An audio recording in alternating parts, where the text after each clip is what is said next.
Aceh Explore menampilkan halaqah dari Masjid Raya Baitur Rahman Banda Aceh. Subscribe, komen, like, dan share. Di tanggal 4 Sya'ban. Salawat dan salam tak lupa pula kita sampaikan kepada Nabi Muhammad SAW, Rasulullah sebagai qudwah hasanah, Rasulullah sebagai suri tauladan yang baik yang patut kita contohi dalam kehidupan kita sehari-hari. Jemaah yang muliakan oleh Allah Subhanahu wa taala, tentu saja menyambung kajian kita pada malam yang berbahagia ini masih seputar problematika pembagian harta warisan di dalam Islam, yang mana perlu kita garis bawahi bahwasanya permasalahan hukum waris ini adalah termasuk yang paling detail yang Allah jelaskan dalam Al-Quran. Kemudian Rasulullah SAW menyuruh kita untuk mempelajari ilmu tersebut.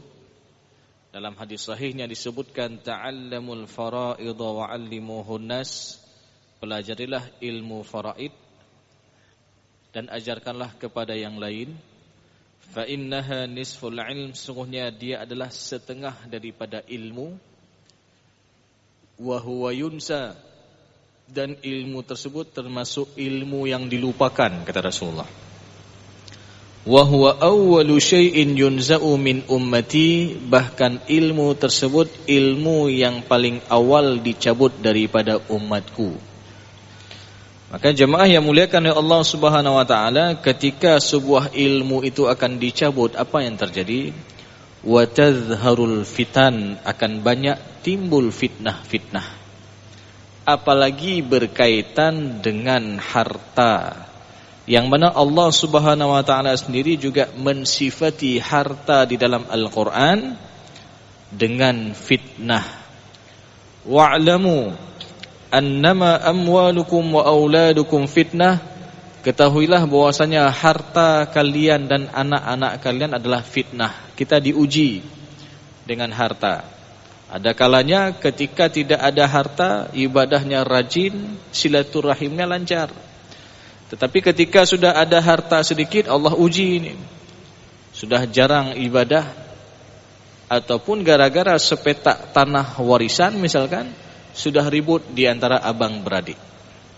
Maka jemaah yang muliakan oleh Allah Subhanahu wa taala, Rasulullah SAW menyuruh kita untuk mempelajari ilmu ini.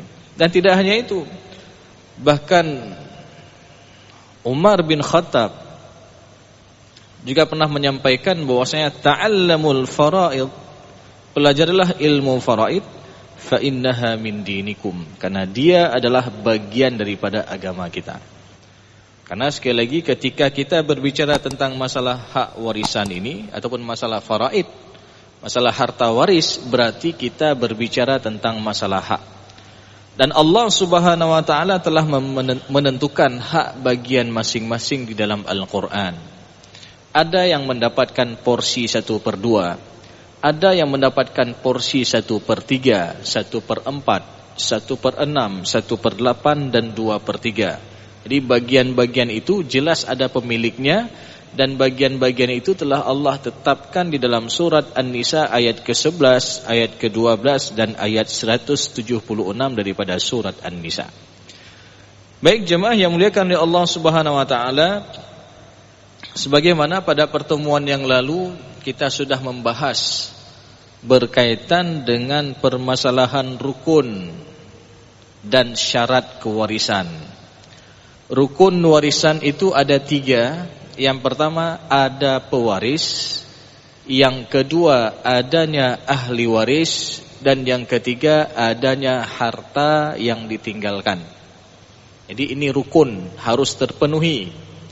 Kalau tidak ada salah satu daripada 3 rukun tersebut, maka tidak berlaku masalah warisan. Contoh misalkan, seorang meninggal dunia, dia memiliki ahli waris, tapi enggak ada harta yang diwariskan, maka ini tidak berlaku masalah warisan.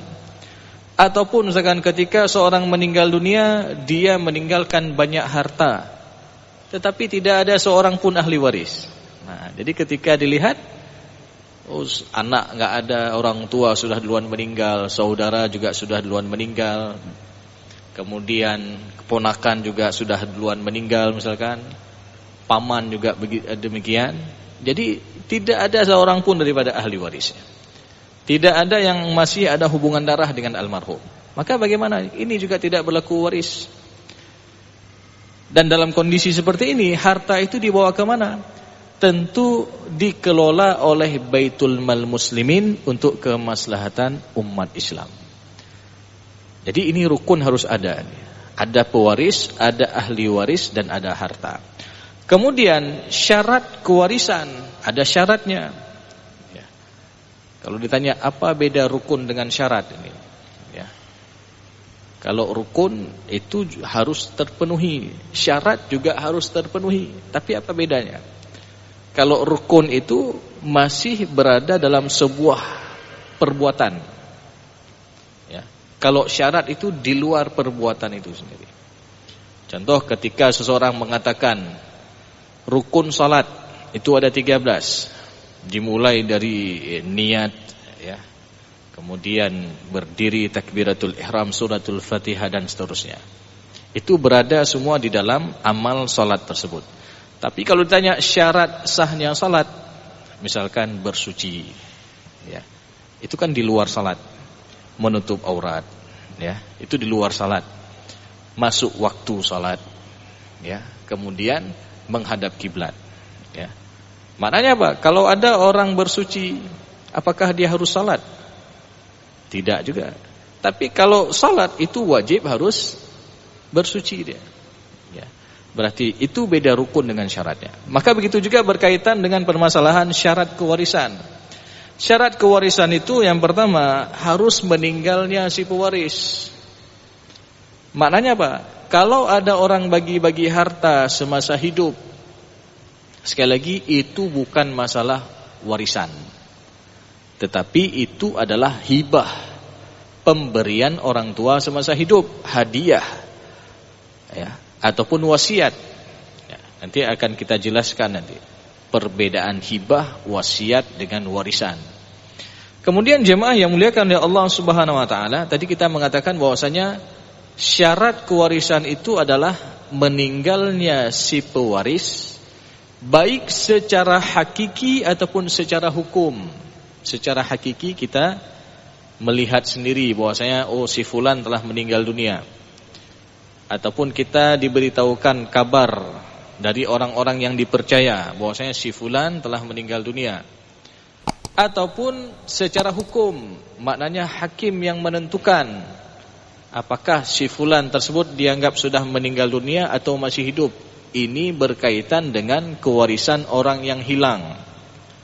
Mirathul mafqud kalau dibahas dalam fikih warisan ini, ya. Dalam kitab-kitab fikih al-mawarith ataupun ilmu faraid itu dijelaskan dalam bab mirath al-mafqud, kewarisan orang yang hilang. Maka kalau ada orang yang hilang misalkan, dulu masa konflik kita banyak orang yang hilang. Semasa musibah tsunami ini juga ada orang yang hilang, tidak ditemukan jenazahnya, tidak diketahui keberadaannya, apakah masih hidup atau sudah meninggal dunia. Maka kalau kita lihat dalam beberapa pandangan ulama fikih, itu ada yang disuruh tunggu sampai 4 tahun sebagaimana mazhab Malikiyah. Itu kalau disuruh ketika ada orang yang hilang tersebut, maka masa tunggunya itu adalah 4 tahun. Kalau sudah 4 tahun juga tidak diketahui keberadaannya, tidak diketahui kabar beritanya, maka baru dianggap dia meninggal dunia. Ya. Ini pendapat Malikiyah. Ada juga pendapat yang kedua yang mengatakan ketika ada orang yang hilang, itu disuruh tunggu sampai rata-rata umur orang yang hilang tersebut meninggal dunia. Maka ditetapkanlah umur 60 tahun. Maknanya apa? Kalau seseorang hilang pada saat umur 40 tahun, enggak diketahui kabar beritanya, berarti harus tunggu berapa tahun? 20 tahun lagi. Ya. Karena ini juga berdasarkan dalil pendapat ini. Rasulullah SAW mengatakan, a'mar ummati ma baina sittin wa sab'in. Umur umatku rata-rata 60 sampai 70 tahun. Maka diambil rata-rata 60 tahun. Maka ketika tidak ada kabar berita, maka harus tunggu sampai umur orang yang hilang tadi sudah mencapai 60 tahun. Maka seperti tadi, kalau orang hilang tadi umur 40 tahun, berarti dia harus tunggu 20 tahun. Ini pendapat. Ada juga pendapat yang ketiga yang mengatakan disuruh tunggu sampai keputusan hakim, ataupun hingga ada keputusan hakim. Maknanya hakimlah yang menentukan, yang dianggap apakah orang yang hilang tadi dianggap dia masih hidup ataupun sudah meninggal dunia. Maka ini ada kasus ketika tsunami kemarin. Jadi tahun 2004 Desember itu pas tsunami, ada seseorang istri kehilangan suaminya. Ya.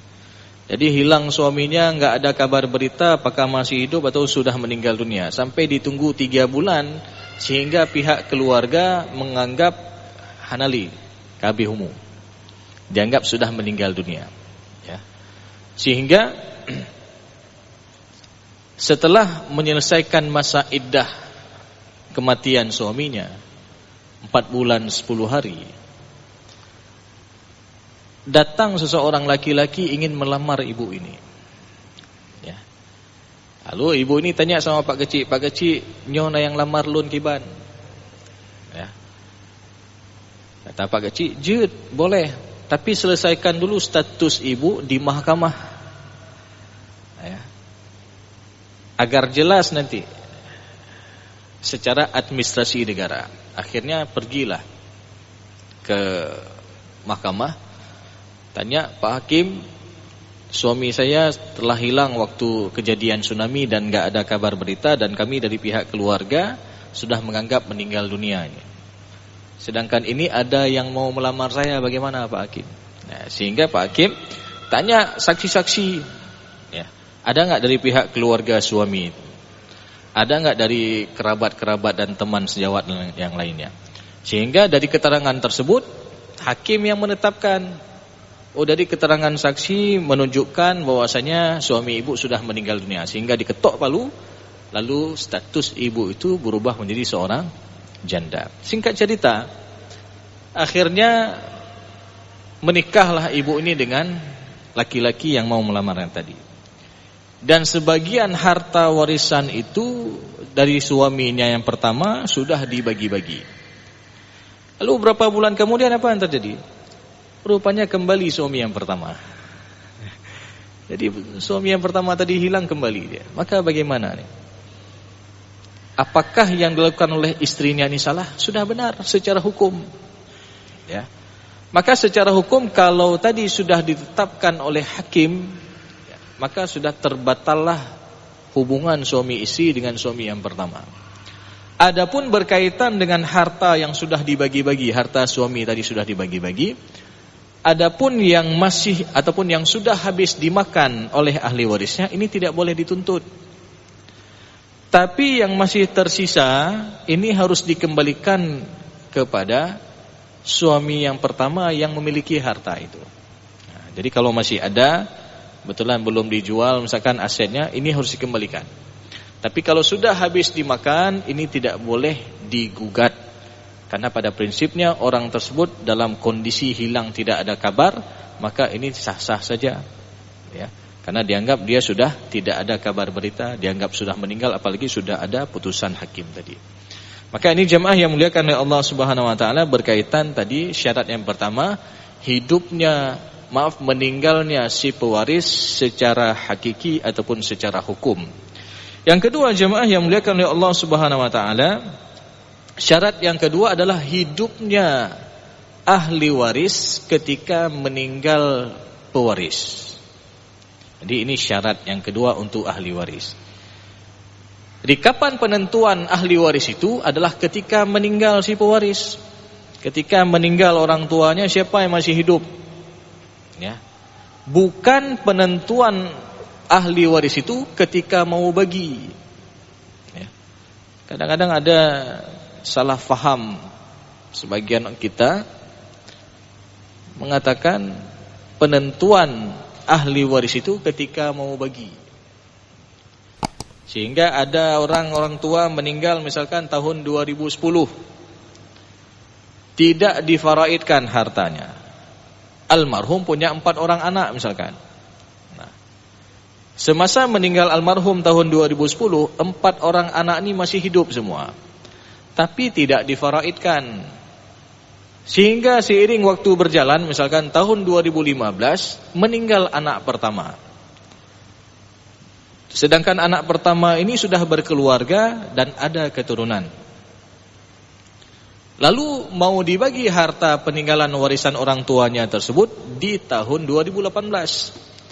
Jadi 2010 meninggal orang tua, 2015 meninggal anak pertama, ya. Tahun 2018 baru difaraidkan harta orang tuanya. Sehingga ada anggapan orang mengatakan, nyo yang ka meninggal anak perempuan le. Ya. Cuconyo gimana? Kaputuh titi. Ya. Ini pemahaman yang salah. Ya. Sekali lagi, penentuan ahli waris itu ketika meninggal si mayit. Ketika meninggal si mayit tahun 2010, siapa yang masih hidup? Semua anak masih hidup, maka walaupun dibagi di tahun 2018, kita harus tentukan semua hak untuk anak-anak ini. Karena kenapa? Penentuan ahli waris sekali lagi bukan ketika mau bagi, tapi ketika meninggal almarhum. Ya. Maka kalau ini tidak diberikan hak kepada anak yatim tadi, ataupun kepada cucu yang sudah duluan meninggal orang tuanya, maka pada hakikatnya ini para walinya ini telah memakan harta anak yatim. Ya. Maka jangan kita main-main dengan harta anak yatim ini. Bahkan Allah Subhanahu wa taala sendiri di dalam surat An-Nisa ayat ke-10 secara tegas mengatakan bahwasanya innal ladzina ya'kuluna amwalal yatama zulman innama ya'kuluna fi butunihim nara wa sayaslawna sa'ira. Sesungguhnya orang-orang yang memakan harta anak yatim secara zalim, yang mereka mengatakan hana hak li urang ron kapatah titi ya wo gede. Jadi enggak boleh kita bilang seperti itu. Ya. Maka harus kita berikan juga hak kepada mereka. Ya. Maka kalau ini tidak diberikan hak kepada anak yatim, maka Allah katakan tadi innal ladzina ya'kuluna amwalal yatama zulman innama ya'kuluna fi butunihim nara. Itu sama dengan dia telah memakan bara api dalam perutnya. Nauzubillah min dzalik. Jadi yang dia makan itu harta anak yatim itu menjadi bara api dalam perutnya. Wa sayaslawna sa'ira, dan kelak di hari akhir nanti akan dicampakkan ke dalam api neraka yang menyala-nyala. Jadi jemaah yang muliakan oleh Allah Subhanahu wa taala, hati-hati kita dengan harta anak yatim ini. Bahkan di dalam ayat Al-Qur'an ketika kita melihat kalimat larangan itu biasa disebutkan dengan kalimat langsung secara direct. Contoh, jangan memakan harta orang lain secara batil, jangan membunuh, jangan mencuri, dan lain sebagainya. Akan tetapi ada 2 kalimat saja yang digunakan dengan kalimat, 2 tempat yang digunakan dengan kalimat apa? Be peto, jangan dekati. Wala taqrabu. Ya. Yang pertama apa? Wala taqrabu zina. Jangan dekati zina. Karena ketika kita sudah dekat dengan perbuatan itu, nafsu cenderung ingin melakukan perbuatan buruk tersebut. Ya. Yang kedua apa? Wala taqrabu malal yatim. Jangan kita dekati harta anak yatim ini. Illa billati hiya ahsan, kecuali kita sanggup menjaga amanah itu dengan baik. Karena bahaya sekali. Nafsu juga pengen cenderung dapatkan harta dengan mudah. Nyo mentang ubut tat-tat. Ya, tak pakai aju harta dia, tak belum Honda baru. Ya. Akhirnya dengan niat tadi menyena rezeki ndak dah ganto. Ketika sudah ada rezeki yang lain, sudah ada keperluan yang lain lagi. Sehingga secara tidak langsung dia telah memakan harta anak yatim ini. Maka ini hati-hati sekali. Maka jemaah yang muliakan oleh Allah Subhanahu wa taala, sebagaimana kita sebutkan tadi bahwasanya penentuan ahli waris itu ya ketika meninggalnya si pewaris, bukan ketika mau bagi. Dan permasalahan patah titi yang sering terjadi dalam masyarakat kita ya. Kalau kita lihat kasus patah titi itu memang ketika duluan meninggal anak, misalkan seorang anak, katakanlah anak pertama duluan meninggal dari orang tuanya. Anak pertama ini meninggal tahun 2015 misalkan. Dia sudah berkeluarga dan ada keturunan dia. Orang tuanya meninggal tahun 2020. Nah, ketika meninggal orang tuanya, meninggalkan 3 orang anak misalkan, dan 1 cucu daripada anak pertama yang sudah duluan meninggal. Ya. Memang secara kaedahnya bahwasanya yang dekat hubungannya dengan si mayit akan menghalang yang jauh. Maknanya antara anak dengan cucu, apalagi ada anak laki-laki ini, sehingga si cucu ini terhalang dengan anak laki-laki, ya, terhijab. Ya. Tetapi jemaah yang muliakan oleh Allah Subhanahu wa taala, jangan kita mengharamkan hak untuk anak yatim. Ya. Itu harus kita berikan juga kepada mereka.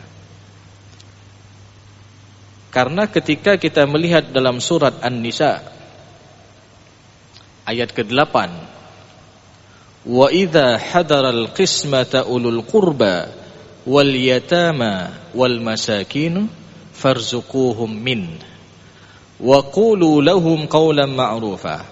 Jadi ketika pembagian harta warisan itu ada kerabat ya, ada fakir miskin, anak yatim dari pihak keluarga, farzuquhum min, tajuk sit ke urangnya. Ya. Hanjitakeun patah titi. Enggak boleh kita katakan hai dron ka patah titi ya wo gede. Karena ya Harun kawai meninggal. Enggak boleh kita katakan seperti itu. Karena Allah sendiri yang memerintahkan di dalam ayat Al-Qur'an, wa qulu lahum qawlan ma'rufa, dan hendaklah kamu berkata kepada mereka dengan perkataan yang baik. Baik mencuri hati anak yatim. Ya. Kadang-kadang kita mendengar sedih sekali. Ya. Ada cucu yang sudah duluan meninggal orang tuanya duduk waktu bagi harta warisan, lalu datang walinya mengatakan, "Hai Ron, pupuk kena." Ya. Orang cik Ron kawai meninggal ya wo gede kapatah ditir. Maka kalau kita katakan seperti itu, enggak ada rahmahnya. Ya, enggak ada kasih sayangnya. Ini juga menjadi sebab-sebab putusnya tali silaturahim. Nanti ketika sudah ada acara di rumah pamannya, ya, ponaannya ini enggak mau datang. Hai pakan hanaja hanali kapatah titi, ibajara moja. Jadi ini jemaah yang muliakan oleh Allah Subhanahu wa taala. Tadi dalam Al-Quran tadi Allah menjelaskan bahwasanya ketika pembagian harta warisan ada kerabat, ada fakir miskin, ada anak yatim, farzuquhum min, juk sit ke urangnya. Wa qulu lahum qawlan ma'rufa, dan hendaklah kita berkata kepada mereka dengan perkataan yang baik. Sehingga jemaah yang muliakan oleh Allah Subhanahu wa taala, secara undang-undang di Timur Tengah itu ada namanya wasiat wajibah. Wasiat yang wajib diberikan kepada cucu yang sudah duluan meninggal orang tuanya. Bagaimana cara membaginya? Dianggap kalau orang tuanya tadi yang meninggal hidup, berapa porsinya? Ya. Oh, porsinya lebih dari 1/3, enggak boleh ambil. Hanya boleh ngambil batasan maksimal wasiat adalah 1/3. Kasih untuk cucu yang sudah duluan meninggal orang tua. Nah, itu di undang-undang di Timur Tengah, diundang-undangkan. Maknanya apa? Wajib secara aturan negara. Ya. Di Indonesia dalam kompilasi hukum Islam itu ada namanya ahli waris pengganti. Ya. Seakan-akan si cucu ini menggantikan posisi orang tuanya yang sudah duluan meninggal. Berapa porsi orang tuanya yang sudah meninggal itu yang harus diberikan kepada cucu yang sudah duluan meninggal orang tuanya. Maka kalau kita katakan, ataupun kalau ada orang bertanya, Ustaz, berarti ini ada pertentangan nih, hukum mana yang kita pakai? Ya. hukum syariat, hukum negara kita ataupun kompilasi hukum Islam, maka ketika kita lihat dalam hal ini tidak ada perbedaan sebenarnya. Jadi hukum kompilasi hukum Islam ini sebenarnya menguatkan apa yang terdapat dalam Al-Qur'an. Ya, disuruh kasih juga. Karena banyak kasus-kasus dalam masyarakat itu tidak dikasih kepada cucu yang sudah duluan meninggal orang tuanya. Kayu pegah, yu patah titi dan lain sebagainya. Padahal dalam Al-Quran sendiri suruh kasih farzuquhum min. Bahkan dalam hukum adat kita, nyawatewu fara'in, ada orang yang menjadi saksi, ya, ada orang yang mendengar, najuk sit istilah apa? Nahak raheng, ya, nahak dengar, ya. Itu orang lain yang duduk waktu menyaksikan pembagian harta warisan itu. Ya, nahak raheng, nahak dengar. Apalagi kepada cucu yang sudah duluan meninggal orang tuanya ini. Ini anak yatim. Kita muliakan, kita berikan juga. Ya. Maka secara undang-undang pun dibuat aturan. Ya, harus kasih juga. Ya, diberikan aturan. Jadi sebenarnya hukum negara ini, ya, termasuk kompilasi hukum Islam ini menguatkan apa yang terdapat dalam Al-Quran. Ya, karena banyak praktek dalam masyarakat itu tidak diberikan sama sekali. Bahkan ada kadang-kadang kita juga melihat kondisi ada wali yang memang tidak tanggung jawab. Beberapa waktu yang lalu pernah terjadi ini di daerah perbatasan Banda Aceh Besar. Jadi ketika meninggal seorang suami, meninggalkan seorang istri dan satu anak perempuan serta ada saudara kandung daripada almarhum, wali daripada anak perempuan ini. Jadi meninggalkan seorang istri, kemudian almarhum punya anak perempuan satu orang masih kecil, baru kelas 3 SD. Kemudian almarhum punya abang kandungnya dan saudara kandung yang lainnya, beberapa orang di kampung. Jadi harta warisan itu enggak banyak, ada satu petak rumah dengan ada satu tanah sawah. Ya. Sedangkan istrinya itu pekerjaannya dia sehari-hari bekerja di tempat orang, ya, membersihkan pakaian, cuci baju, gosok dan lain sebagainya. Jadi ketika meninggal suaminya, datang wali dari kampung, dia minta hak. Hak kamu. Nah, kamu kena haknya, ya. Sehingga istrinya ini, ya, dalam keadaan sedang masa berkabung terkejut juga nih, ya. Bahkan tiba-tiba tuh kalau hak, ya. Lalu kata istrinya, "Jid, ni lagi nyan, tahui pak kecil, tahui engkau imum, taduk sama-sama musyawarah." Nah, ketika musyawarah apa yang terjadi? Tengku imum kampung tersebut mengatakan, boleh kami kasih hak kalian sebagai sebagai wali, tapi dengan syarat buat hitam atas putih, kalian juga ikut menafkahi anak yatim yang ditinggalkan oleh almarhum. Nah, jadi kali pergi hitam atas putih, apa yang terjadi? Rupanya enggak mau tanda tangan mereka. Ya. Berarti kan ada indikasi ini enggak baik. Bahwasanya mereka hanya mengambil hak saja, tidak melaksanakan kewajibannya sebagai seorang wali. Ya. Sehingga dari pihak kampung juga menahan hak mereka, lalu mengatakan, kamu nah hak sid menjaga harta anak yatim masyarakat kamu. Nah. Sehingga ini jemaah yang muliakan oleh Allah SWT, perlu juga kita ketahui hak dan kewajiban. Ya. Jangan sampai kita mengambil hak saja, kewajiban kita tidak berikan. Jangan sampai kita sudah mengambil harta, lalu kita telantarkan anak almarhum, anak yatim ini. Maka ini bahaya sekali jemaah yang muliakan oleh Allah Subhanahu Wa Taala. Maka ini hal-hal yang perlu kita ketahui berkaitan dengan pembagian harta warisan, yaitu syarat yang kedua adalah hidupnya ahli waris ketika meninggalnya si pewaris. Kemudian nanti ada syarat yang ketiga. Di antara syarat-syarat kewarisan adalah mengetahui hubungan ahli waris dengan almarhum. Ini bagaimana hubungannya? Oh, kalau anak ini anak apa nih? Apa anak kandung atau anak angkat atau anak tiri dan lain sebagainya. Ya, jadi harus tahu silsilahnya. Oh, kalau saudara, ini bagaimana saudara dengan almarhum yang meninggal ini? Apakah saudara sekandung ataupun saudara sebapak, satu bapak beda ibu, ataupun saudara seibu, satu ibu beda bapak dengan almarhum, ataupun saudara tiri. Nah, ini harus tahu silsilah kita. Ya. Bekna yang meninggal na harta wajud kamandum syara. Ya. Na syara dengan almarhum. Ya. Ini syara bagaimana? Saudara bagaimana? Apakah saudara sekandung ataupun saudara sebapak, satu bapak beda ibu, ataupun saudara seibu, satu ibu beda bapak, ataupun saudara tiri. Ya.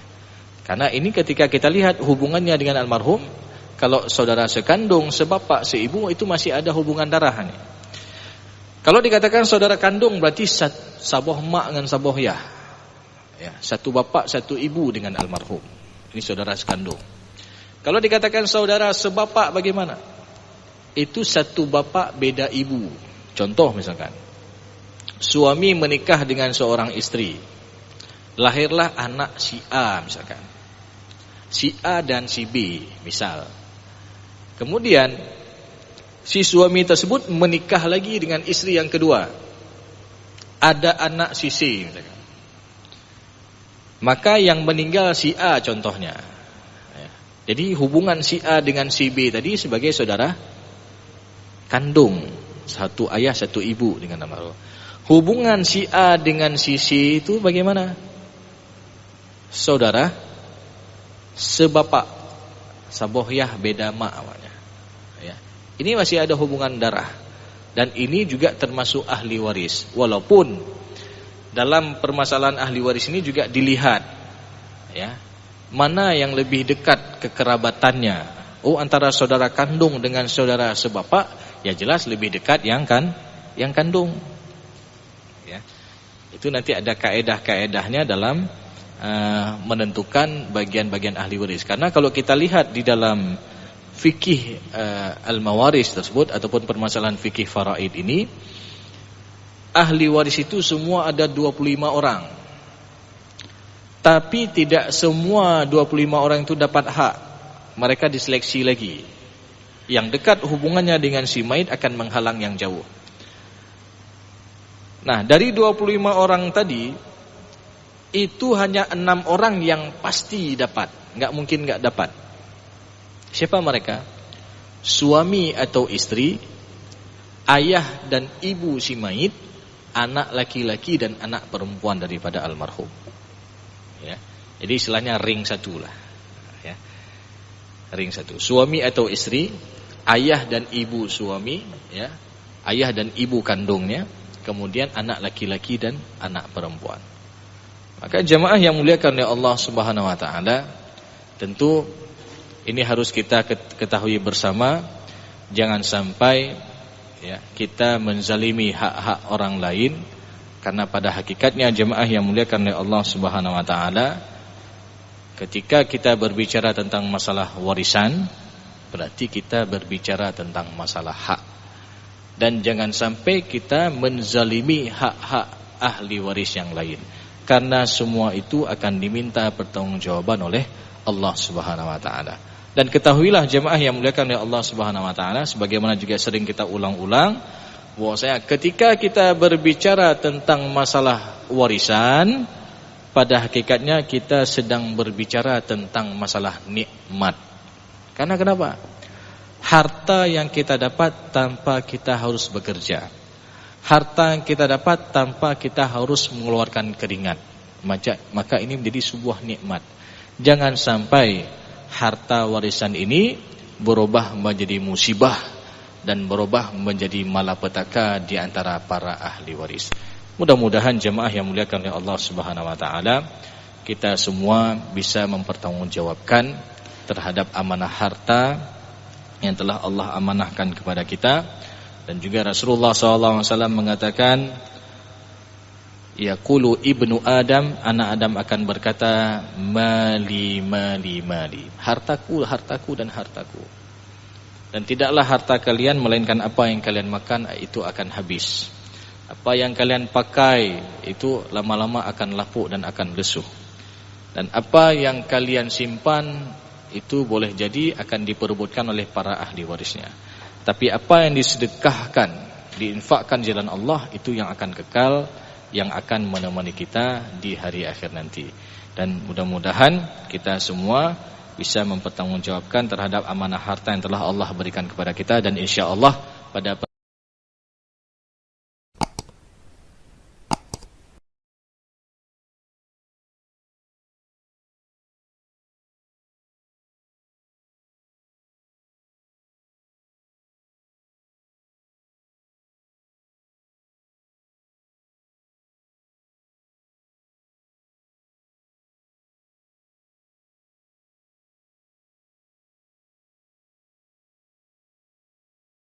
pertemuan ke depan kita akan membahas berkaitan dengan sebab-sebab mendapatkan harta warisan, ya. Nanti juga akan kita jelaskan berkaitan dengan permasalahan nasab dan juga permasalahan pernikahan dengan akad yang sah. Mungkin ini saja jemaah yang muliakan oleh Allah Subhanahu wa taala, mudah-mudahan ada manfaatnya. Lebih dan kurang saya mohon maaf. Aqulu qauli hadza wa astaghfirullah li wa lakum warisal mu'minin. Wassalamualaikum warahmatullahi wabarakatuh.